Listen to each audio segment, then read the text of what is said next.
William Gap 150 years ago defined liberalism as a principle of trust in the people only qualified. This one don't have it.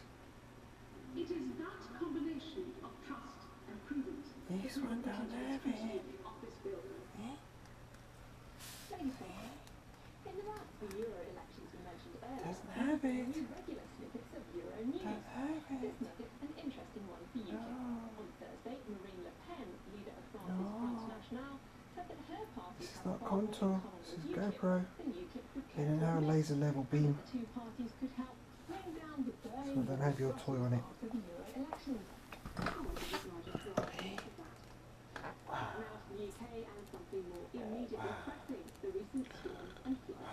Gale and wet weather have swept over much of the UK since before Christmas.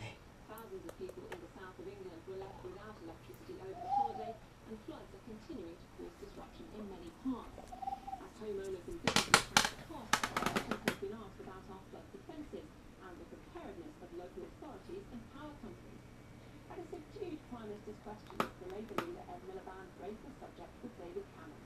You will recognise that some people felt the response at times was too slow. In particular, can you tell us whether this becomes clear or to turn on for some of the energy distribution companies to restore power to homes over the Christmas period? And what steps does he believe can be taken to ensure that that kind of thing doesn't happen again? Well, I think he's actually right in all these circumstances. No. No matter how good the preparation, there are always lessons to learn. I think there are lessons to learn on this Something like this, are we? On the positive side, the Environment Agency warming service worked better than it has in the past. The flood defences did protect up to 1 million homes over the December and Christmas period. But there are some negatives there, and we need to learn lessons. I think particularly some of the energy companies didn't have enough people over the holiday period That's for not the line. emergency response, and I saw that for myself in Kent. So we need to learn these lessons. My rival friend, the Minister for Government Policy, will be leading this exercise. The Energy Secretary is already looking at the levels of compensation and the preparedness and the speed of response from energy companies. But I would welcome from all members of all constituencies affected by flooding what they see on the ground about lessons that can be learned so that we can make sure preparedness is even better on a future occasion. Mr. Speaker, Oh, given the scale of risk ah. experienced by these floods and the expected impact of climate change, can the Prime Minister also commit to definitely providing a report to this House by the end of this month, giving a full assessment of the future capability of our flood defences and flood response agencies, and whether the investment plans that are in place are equal to the need for defences of climate? See Contour? What trouble you got me into now? Not happy with our pointer. We're spending £2.3 billion compared with £2.1 billion in the previous period. The money is She going has a into line pointer. flood defences.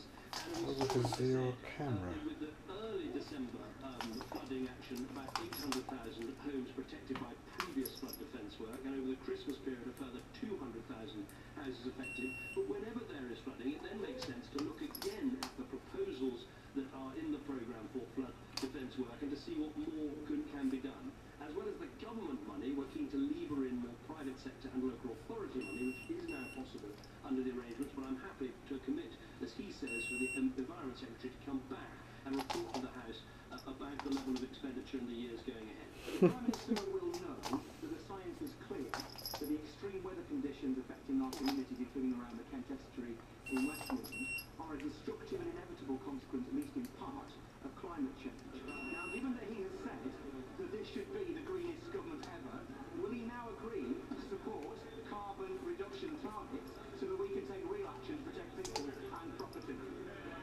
Well, I agree with my honourable friend that we are seeing more abnormal That's enough, Gail. weather events.